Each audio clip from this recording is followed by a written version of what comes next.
Sejam bem-vindos ao Escavador do Conhecimento. Meu nome é Jéssica Garcia e o tema central desse vídeo será as reformas religiosas. O tópico de hoje, especificamente, será a Reforma Católica. As reformas aí do cristianismo, que ocorreram aí no século XVI, elas acompanharam o processo de transformação intelectual e social do Renascimento italiano e a transformação política e econômica, do feudalismo para o capitalismo. Ao longo de seus mais de 2000 anos, o cristianismo teve crises internas e externas, mais ligadas aí a disputas de poder do que relacionadas à doutrina da igreja em si. Durante as perseguições dos primeiros 3 séculos da era cristã, os problemas se relacionaram com a formação doutrinária da igreja, ou seja, meu povo, a disputa pela fé verdadeira. Ao se tornar aí a religião oficial do Império Romano, aí no final do século IV, o cristianismo se manteve fiel e atrelado ao Estado. A Igreja Católica, então, ela se manteve unida ao Oriente, até que aí no século XI, quando divergências políticas mais que doutrinárias romperam a sua ligação. E então ocorreu o primeiro grande cisma do Oriente com o Ocidente. E quais foram aí os motivos para que ocorresse o cisma do cristianismo no século XVI? Eles são divididos em 2 teses, a tese tradicional e a tese oposta à tradicional. E então vamos lá para a tese tradicional.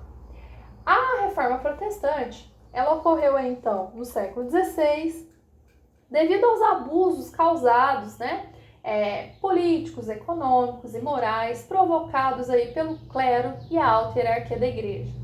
A filosofia crítica acadêmica fundamentada na escolástica medieval, ela não estava aí dando conta mais da vida concreta da sociedade. O remédio para isso era a necessidade de sacerdotes bons, santos e eruditos. Outra base aí para a reforma, contra a decadência doutrinária da escolástica medieval, afirmando aí então que a igreja ela deveria retornar à doutrina da justificação pela fé e não pelas obras. Os abusos eclesiásticos eles não eram combatidos pelos teólogos cristãos, que passaram aí a ser criticados pelo movimento reformador, surgido aí nos Países Baixos no século XIV, aquela bem velha conhecida devotio moderna, e pelo humanismo devoto que lutava em defesa de uma teologia próxima da vida e da fé. A ausência, então, do empenho eclesiástico em relação à vida pastoral, em especial do alto clero, que se ocupava aí mais com assuntos políticos, familiares e mundanos. Nesse período, houve uma pequena inversão de papéis, meu povo. Os assuntos políticos o clero dominava e os religiosos ficavam aí para os príncipes. Os bispos, eles se dedicavam mais aos seus cargos políticos temporais do que à vida religiosa em si. E os cardeais, eles viviam uma vida mundana e principesca no luxo.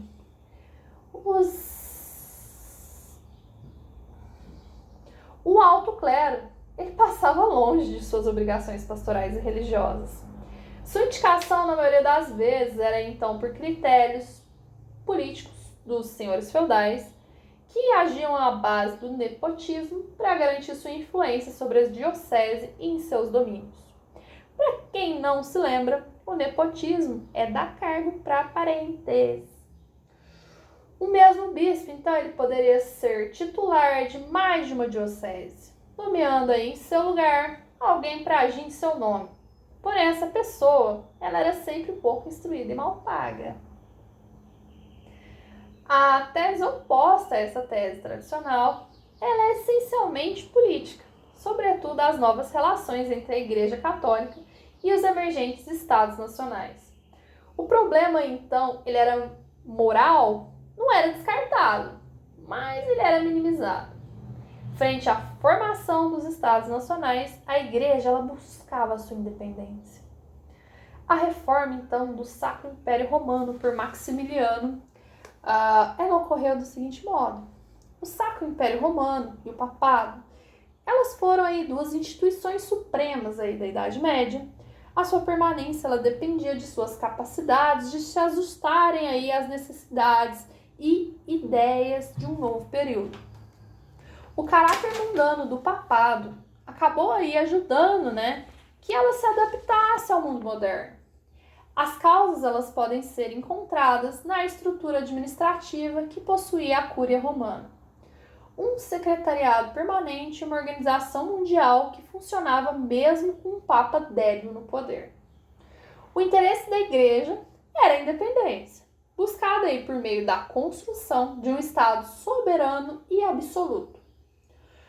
Com a ascensão dos Estados modernos, os soberanos eles procuravam controlar mais a estrutura política e ideológica, e a igreja ela era uma instituição supranacional, vista aí com muita desconfiança por muitos reis que faziam de tudo para nacionalizar suas ações.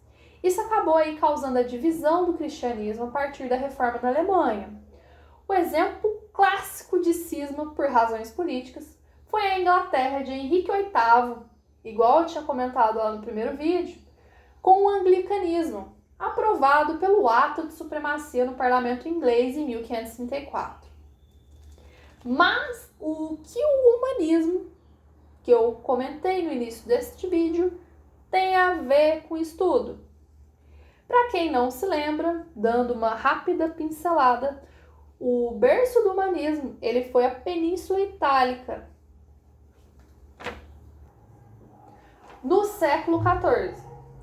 E ele se expandiu aí por volta da segunda metade aí do século XVI, pelo norte da Europa. Ele foi inspirado nos estudos dos clássicos, gregos e latinos. A literatura moral que emergiu aí dessa redescoberta, ela criticou o barbarismo intelectual e a submissão do homem às leis do feudalismo, que expressavam aí suas potencialidades por estar preso ao mundo metafísico do teocentrismo e da filosofia escolástica. O humanismo renascentista, então, ele era antropocêntrico, ou seja, ele buscava compreender o homem e confrontá-lo com a vida cristã. O retorno a fontes clássicas e a valorização dos estudos com a reforma das escolas e universidades estava aí de acordo com as reformas católicas e protestantes. Ou seja, o humanismo ele acabou condicionando o universo intelectual europeu em que estavam as pessoas que fizeram a reforma católica e protestante.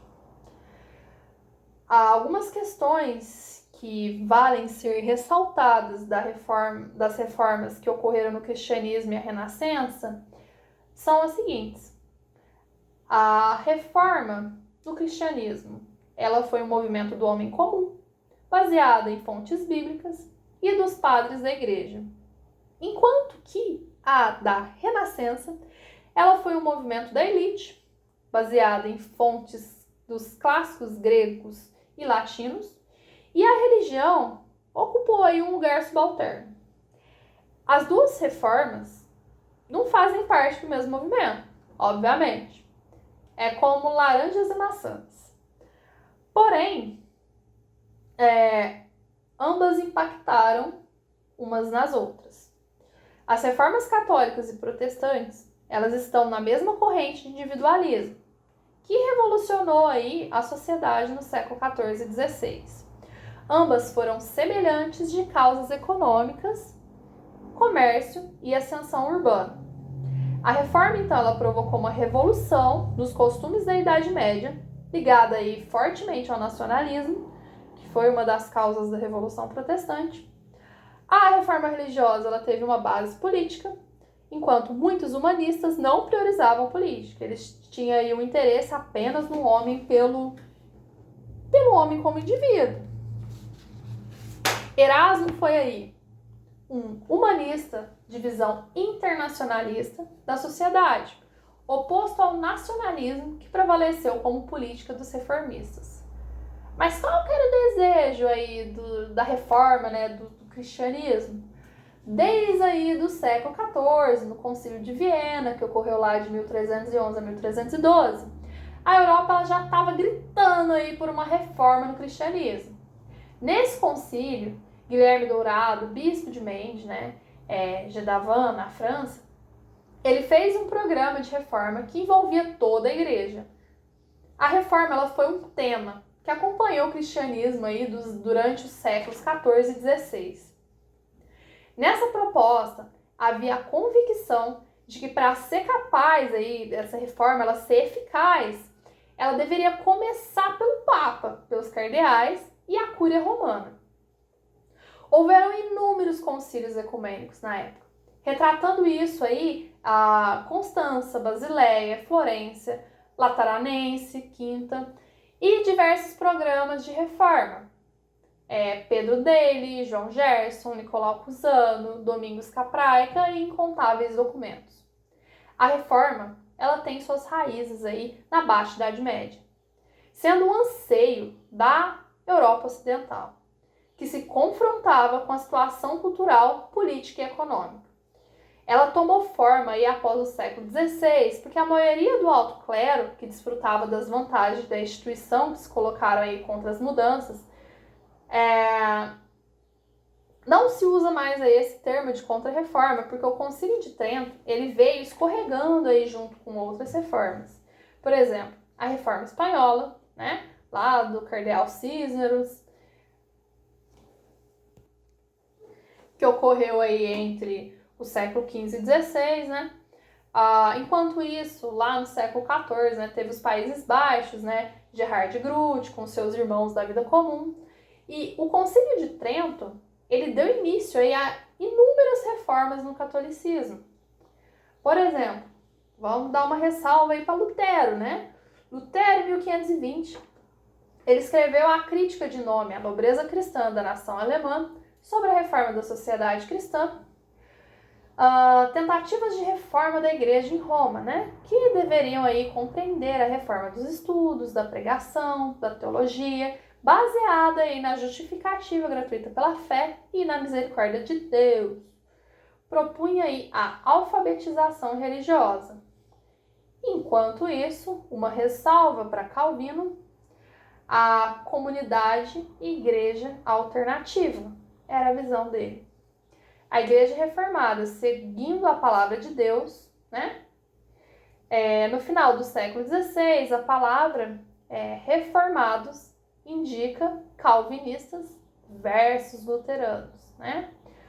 Protestantes indica originalmente os luteranos, que apresentaram aí um protesto contra as decisões da maioria.